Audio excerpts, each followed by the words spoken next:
Hola, buenos días. Hoy tenemos el gusto de presentaros a Dulce María Guillén, que va a hablar del taquezal, una construcción entramada de madera, de su historia, sus técnicas constructivas, su estado de conservación actual, su forma de restaurar. Es una conferencia súper interesante que nos va a revelar muchos secretos que seguramente alguno de vosotros no conocía. Os dejamos con ella. Buenos días, soy Dulce María Guillén Valenzuela. Quiero agradecer antes que nada la oportunidad que me ha dado la cátedra de la UNESCO, Arquitectura de Tierra de la UPV, para compartir con ustedes esta investigación sobre el taquezal, entramado pesado de madera y materiales naturales de Nicaragua, que he realizado dentro del Máster de Conservación del Patrimonio. Nicaragua es un país que está situado en el Istmo Centroamericano, sobre la línea del cordón de fuego del Pacífico, con 17 volcanes, la mayoría de ellos activos. Además, está sobre el encuentro de las placas tectónicas Coco y Caribe, lo que le da una característica altamente sísmica a todo el territorio. Según la zonificación sísmica, tenemos que la zona 1, que es la zona del Caribe, es la zona de menor intensidad sísmica. La zona central, que son las zonas montañosas y de infraestructura menor, son zonas 2 y 3 de sismicidad media. Y la zona del Pacífico, donde está el mayor desarrollo de infraestructura y urbanístico, es la zona 4, con una alta incidencia de sismo. Incluso en un año pueden llegar a registrarse hasta 2.300 movimientos sísmicos. Para iniciar este trabajo, indagamos sobre los antecedentes del taquezal. Primero investigamos sobre la arquitectura nativa al momento del contacto con la colonia española y determinamos que la arquitectura estaba hecha en base a estructuras de madera fuertes y sólidas, con cierres tanto en paredes como en cubiertas, con elementos naturales como hojas, cañas, etc. Esta arquitectura se caracterizaba por el uso de ensambles de las piezas con, con lianas, con bejucos muy flexibles, y para los ensambles de los elementos principales se aprovechaban las formas naturales de los pilares, como los ganchos o los nudos.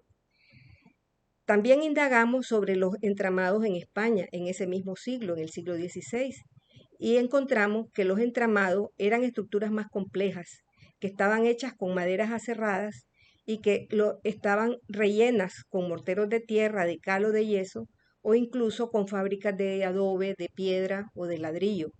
Y los ensambles, a diferencia de la arquitectura nativa, que utilizaban eran los que habían devenido de la carpintería blanca de la Edad Media. Con esto concluimos que en Nicaragua se identifica el surgimiento de los entramados en el siglo XIX, cuando ya la colonia está finalizando. En este gráfico podemos ver este primer edificio de 2 plantas que seguramente ya era de taquezal, porque con adobe, como estas edificaciones que se ven en primer plano, no se podían elevar 2 plantas, ya que ante los sismos estas construcciones sucumbían. Toda esta arquitectura se fue desarrollando en este periodo final de la colonia en las cabeceras departamentales, principalmente con edificios públicos como cabildos, cuarteles o casas señoriales, que permitían hacer edificios más destacados que los que se podían hacer con adobe.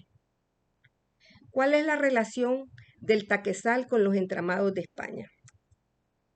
Los entramados coloniales de Nicaragua realmente no coinciden con los más comunes de España, como los que vemos en esta fotografía, de cuarteles monolíticos y de estructuras de madera particulares. Pero sí descubrimos que coinciden con los conocidos como pared de listón y emparrillados que se localizan sobre todo en el norte de la península. ¿Qué similitudes hay entre el entramado hispánico y el taquezal? Primero, tenemos que ambos tienen el mismo concepto de entramado pesado autoportante, tanto de la estructura de las paredes como de la cubierta. Aquí podemos observar la similitud estructural. En segundo lugar, ambos tienen los mismos elementos estructurales, lo que cambia son los nombres. Si en Nicaragua a las latas se le llama regla, a los cornijales se llama pilares esquineros, a los pilares intermedios aquí en España se les dice alma, pero básicamente estamos hablando de los mismos elementos. En tercer lugar, los muros son igualmente una estructura secundaria para cerrar el edificio. No se convierten en portantes del techo.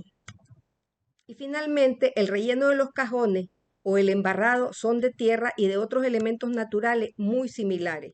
Pero también hay algunas diferencias entre el entramado hispánico y el taquezal, entre las que destacan, en primer lugar, que el taquezal, si bien en Nicaragua se usaba para la vivienda popular, también era el sistema constructivo para los edificios más representativos, los edificios públicos de gobierno, de servicios sociales, hospitales, etc.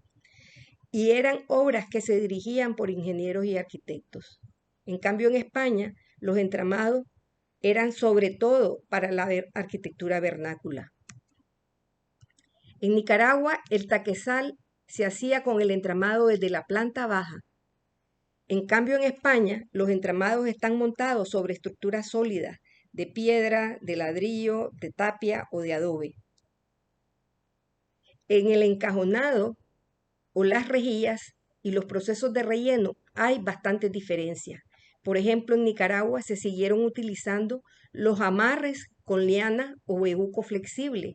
En España ya se usaban el claveteo o se usaba el tejido entre los postes de relleno. Otra diferencia fundamental es que en el taquezal, como esta foto que vemos, prevaleció el relleno ligero y flexible, a diferencia de los cuarteles monolíticos que se utilizaban en España.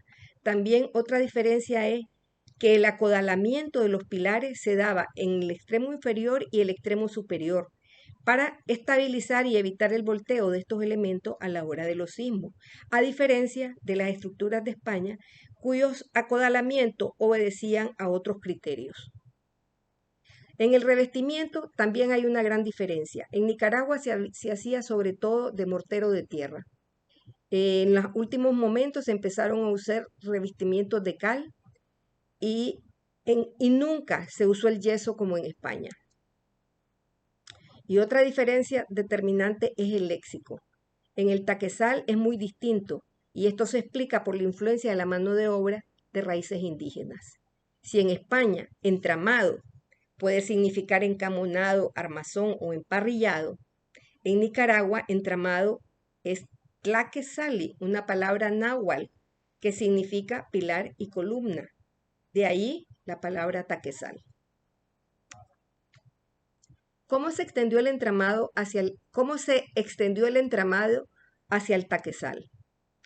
Después de la colonia y durante la República, con las nuevas corrientes de arquitectura moderna, en las que se incluía el neoclásico, el art déco, incluso el neocolonial en América Latina, empezaron a surgir los edificios de 2 plantas, de estilos señoriales, de estilos muy clásicos, como los que vemos estos en la capital, para institutos, para edificios públicos, o incluso en las cabeceras departamentales, las ciudades coloniales. Arriba tenemos un edificio de León, abajo tenemos un edificio en Granada, y en el resto de Nicaragua.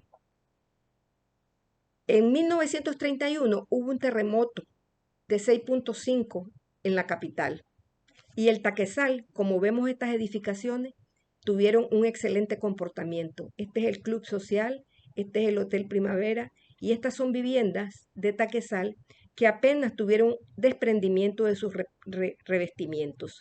En cambio, el adobe, como vemos en esta otra edificación, o la piedra, colapsaron o tuvieron daños graves. Ese hecho hizo que a partir de entonces el taquezal fuera el principal sistema constructivo de Nicaragua, tanto en la capital como en las ciudades departamentales. De tal manera que en 1972 Nicaragua está construida, esta es la capital de Nicaragua, como la podemos ver, está construida en 2 plantas, principalmente todo de taquezal. El hormigón armado apenas empieza a presentarse en los edificios más emblemáticos de la ciudad, pero es una capital de taquezal. Sin embargo, este terremoto, que tuvo la misma intensidad que el anterior, 6.5, echó al suelo todas las construcciones de Taquezal. ¿Por qué? Porque no se había hecho trabajos de mantenimiento en los edificios. Se había olvidado completamente que la madera necesita cuidado constante. A pesar de ello, muchas construcciones sí resistieron o sufrieron daños menores, como podemos ver estos edificios de 2 plantas o esta vivienda, que están en perfectas condiciones. Otras que sufrieron daños menores, caídas de revestimiento, fracturas superficiales que eran completamente reparables.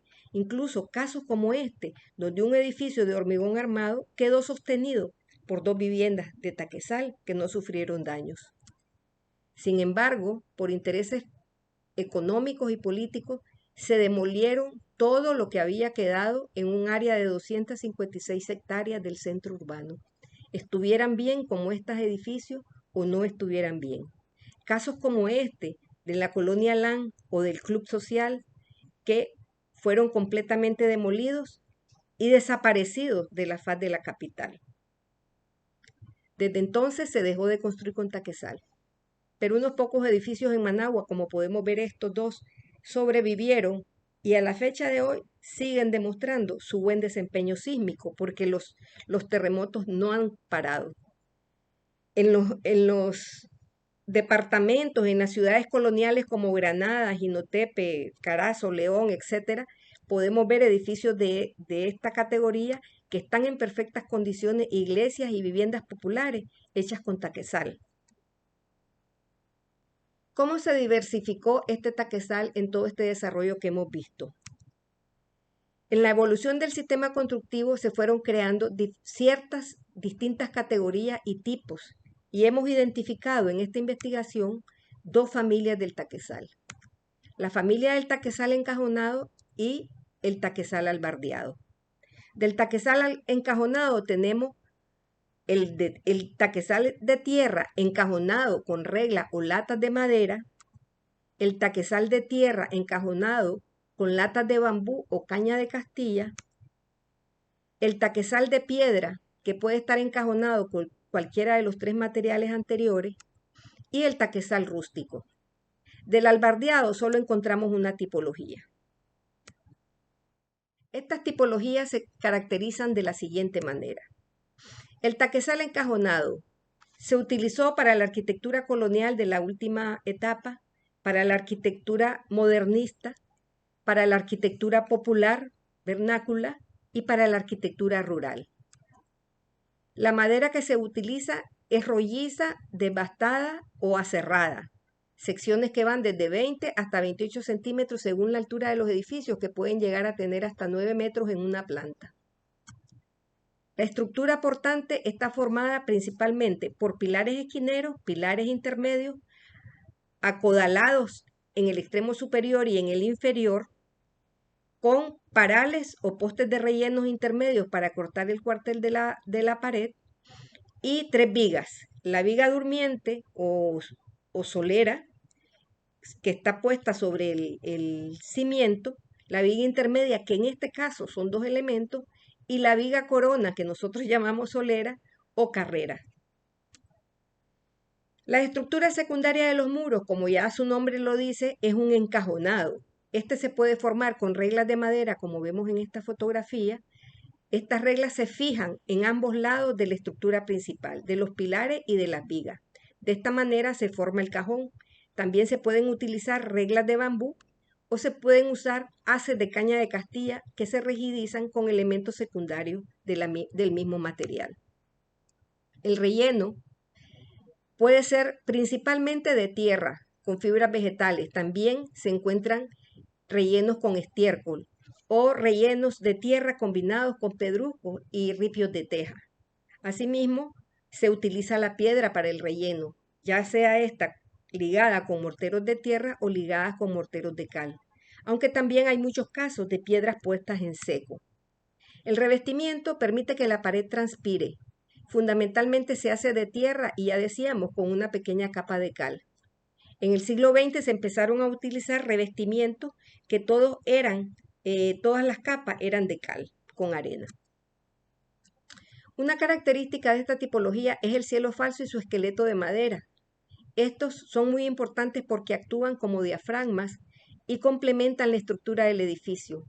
En parte explican también su buen comportamiento durante el terremoto, porque al amarrar la estructura horizontalmente evitaron el volteo de las paredes. Y finalmente los cimientos son muy variados. En general son profundos, son de piedras, pueden estar ligados con tierra o de cal. Aquí vemos varias tipologías. El estilo zócalo de la época colonial, que sobresale más de 1 metro y sobresale hacia el frente. Tenemos uno más reciente, que es más bajo, ligado con mortero de tierra también, y con cimientos independientes para los pilares. Cuando empezaron a salir las piedras de mina, llamadas canteras en Nicaragua y de tipo caliza, se empezaron a realizar los cimientos escondidos. Aunque subían un poco, quedaban recubiertos con el revestimiento de la pared y no se apreciaban. Y finalmente se empezaron a utilizar los cimientos de hormigón armado. El taquezal rústico. Esta tipología se extendió en el campo y en los pequeños pueblos. Ahí se conoce simplemente como encajonado o como henchido. Produjo viviendas de esta tipología rural o viviendas con una tipología donde se mezclan elementos coloniales con elementos nativos. Fundamentalmente se aprovecharon los códigos estilísticos de las casas en chaflán o las casas en esquina, pero se cambiaron otros elementos por códigos nativos, como la escala principalmente. Aquí vemos esta edificación vernácula de apenas 2,50 metros de alto a la par de una neocolonial que llega casi a los 5 metros. Esta es la principal diferencia de esta tipología de taquezal, la escala. También es característico el uso de la madera rústica, tanto en los elementos principales como en los secundarios. Podemos ver varas de madera rolliza, los pilares son completamente rollizos, incluso existe la presencia de los ensambles indígenas con los ganchos para posar las vigas. Desde el punto de vista constructivo, sus características son que utiliza pilares esquineros y pilares intermedios que pueden hacer de jamba. No utiliza arriostres o jabalcones. Para cortar el paño de la pared se utilizan los postes de relleno o parales y solamente tiene 2 vigas. La viga durmiente o solera y la viga corona o carrera. Y otra característica son estos cimientos superficiales ligados con tierra que no le dan mucha estabilidad a la vivienda. Esta tipología está en degradación y se está perdiendo, principalmente porque se han olvidado las técnicas, se ha olvidado cómo hacer las mezclas, se ha olvidado los requerimientos de la estructura para que se mantenga estable, sobre todo se ha olvidado el mantenimiento.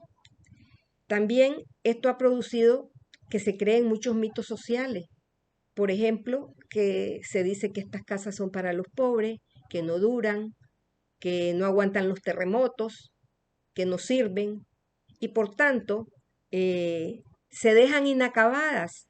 Sobre todo no se hacen los revestimientos, creando un daño acelerado tanto en la madera como en los rellenos, ya que se piensa que cuando tengamos dinero vamos a hacer la casa de cemento mejor.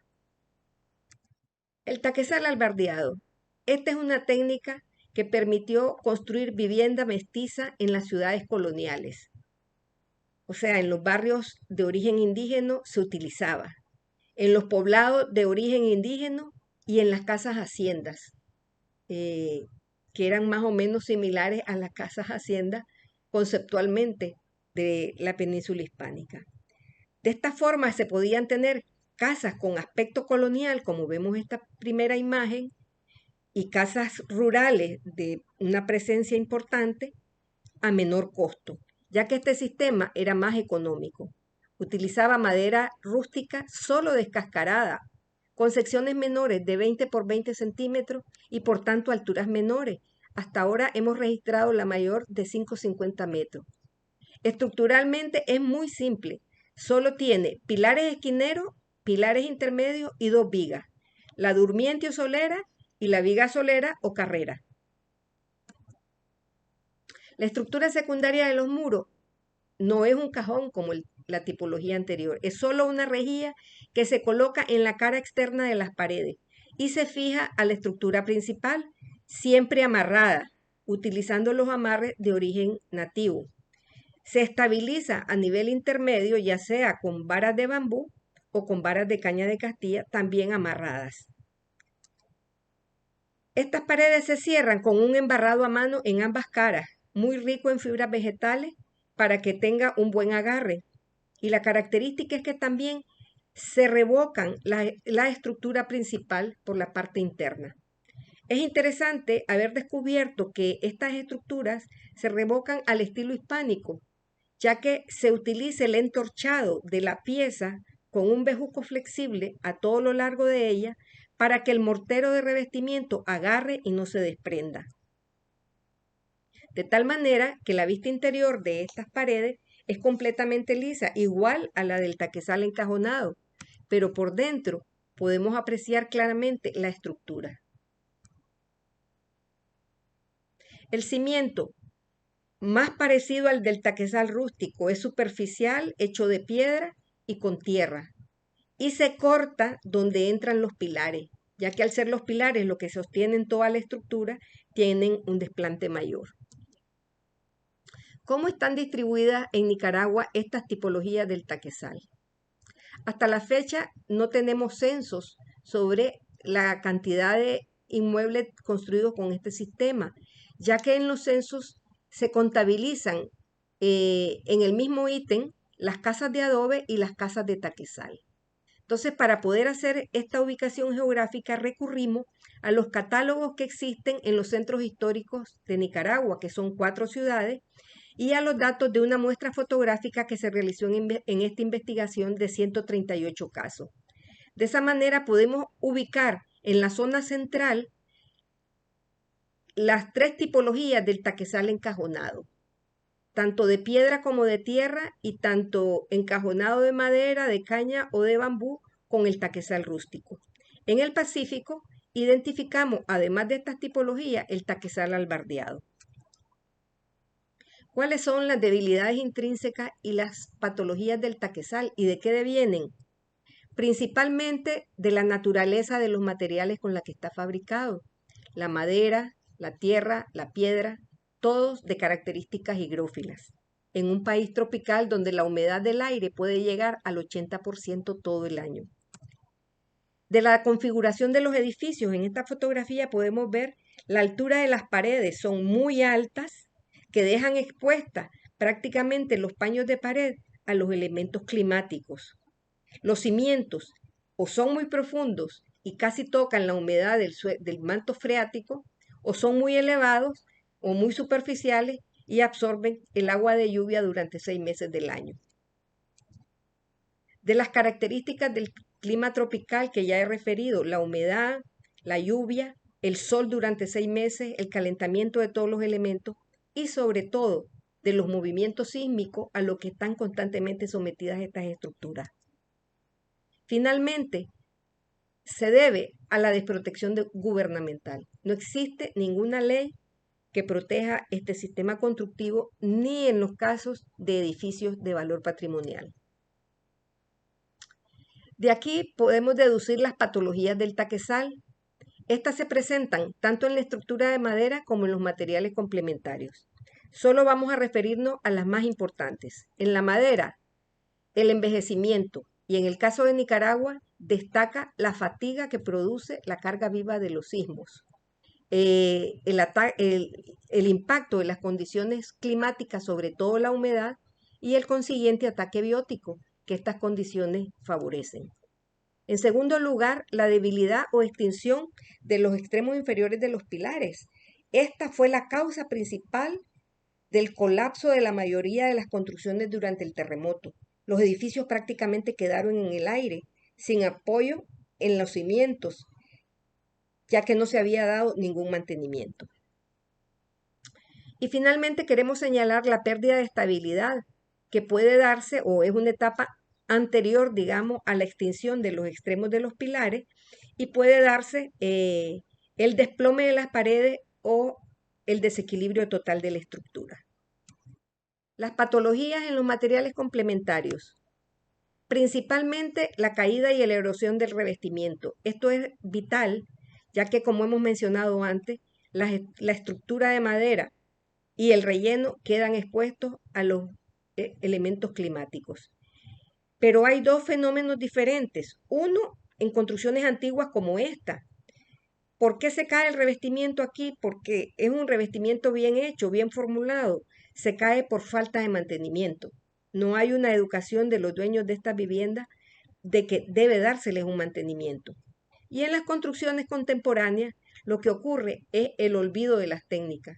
Ya la gente no sabe cómo hacer las mezclas y sobre todo la pueden hacer muy arenosa y va a ser un revestimiento que no va a durar más de 2 años por el impacto del viento, de la lluvia y del sol.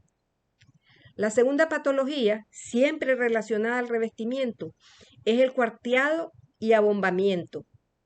Esto, al contrario que el caso anterior, se da por exceso de arcilla.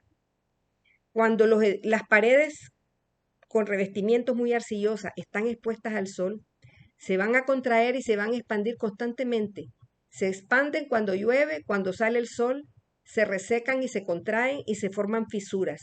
Y se va debilitando tanto el revestimiento que va dejando la estructura descubierta.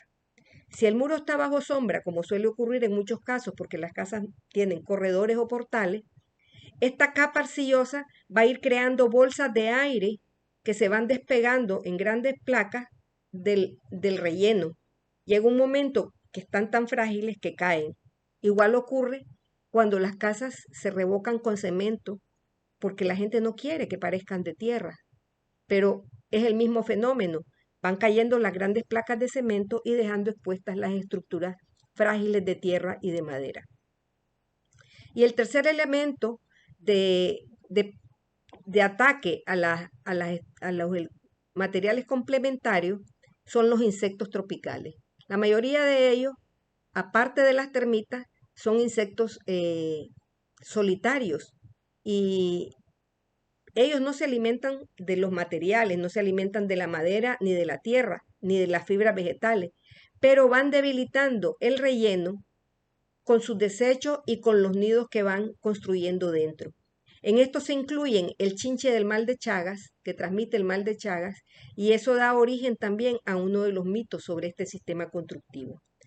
También es sensible al ataque de líquenes que afectan sobre todo las maderas, cambiando su color, manteniéndolas en un estado constante de humedad, y si las piedras son de origen calizo, como las canteras, pueden también digregarla. ¿Por qué vamos a conservar el taquezal? En primer lugar, porque es una creación cultural a partir de la transferencia de los saberes hispánicos y su fusión con los conocimientos locales. En segundo lugar, porque es patrimonio arquitectónico, colonial y republicano. Y en tercer lugar, porque es una cultura viva en la arquitectura vernácula. Para poder cumplir con estos tres objetivos de conservación, necesitamos ciertas condiciones. Primero, hay que asegurar la eficacia constructiva, la sostenibilidad económica, ambiental y sociocultural de las intervenciones. En nuestro país todavía disponemos de todos los materiales con los que están hechas estas estructuras. Hay que echar manos de ellas. Culturalmente la mano de obra también tiene muchos saberes que podemos recuperar. Organizar equipos multidisciplinarios y capacitarlos. Conocer el inmueble a través de los estudios previos, de los diagnósticos, de las catas, del análisis estructural, etc. Asegurar la compatibilidad de los nuevos materiales que vamos a incorporar, sustituyendo, por ejemplo, la madera preferiblemente con madera y los materiales complementarios con los mismos o muy similares. De ahí que tenemos que reutilizar los materiales que retiremos del edificio. Si partimos de que la mayoría de ellos son de origen natural sin procesamiento industrial, van a conservar la mayoría de sus características originales. Y finalmente, hay que tratar de recuperar la capacidad estructural del entramado para conservar su funcionalidad como técnica, no solo para dejarla como un adorno. Algunas alternativas para intervenir en el taquezal. Hemos tenido algunas experiencias de intervenciones en Nicaragua y hemos descubierto que las prótesis son una alternativa, no son una receta. Se van a dimensionar de acuerdo a un cálculo estructural. Pero hemos encontrado que las prótesis parapilares, tanto enterrados como puestos sobre cimientos o en segundas plantas sobre vigas de madera, hemos encontrado las prótesis de madera para las vigas intermedias o todas las vigas de las estructuras, prótesis de otros elementos de entrepiso, de jambas de ventana, de parales, etcétera, o prótesis laterales de las vigas que tienen los cuerpos dañados hasta 1/3 de su sección. Además de esta propuesta de las prótesis, hemos hecho una propuesta de lo que podría ser un camino de intervención del taquezal. No es una receta tampoco, es una sistematización. Y hemos identificado 12 pasos básicos, no son los únicos. En cada experiencia se pueden enriquecer, pueden haber más, pueden haber menos. Hemos empezado con el aseguramiento del edificio, estudios previos, desinfección, retirar rejilla, preparar las condiciones para reponer relleno, hacer prótesis, etcétera, hasta quitar los puntales para que la estructura entre en carga. Y el 12 paso es el más importante, darle seguimiento al edificio y asegurarnos su mantenimiento. En conclusión, el entramado pesado de madera y materiales naturales de Nicaragua, conocido como taquezal, tiene su origen en el mestizaje de los saberes hispánicos con los nativos durante la colonia. Llegó a ser protagonista del desarrollo arquitectónico del país por más de un siglo, pero fue borrado de las opciones constructivas por intereses políticos y económicos. Su versión rústica ofrece una alternativa sostenible para mejorar la arquitectura vernácula y por ende el hábitat popular en la actualidad. Su conservación se debe a las futuras generaciones y debe darse a partir de las experiencias y propuestas locales para contribuir a valorarlo y conservarlo como parte del patrimonio arquitectónico nicaragüense. Muchas gracias.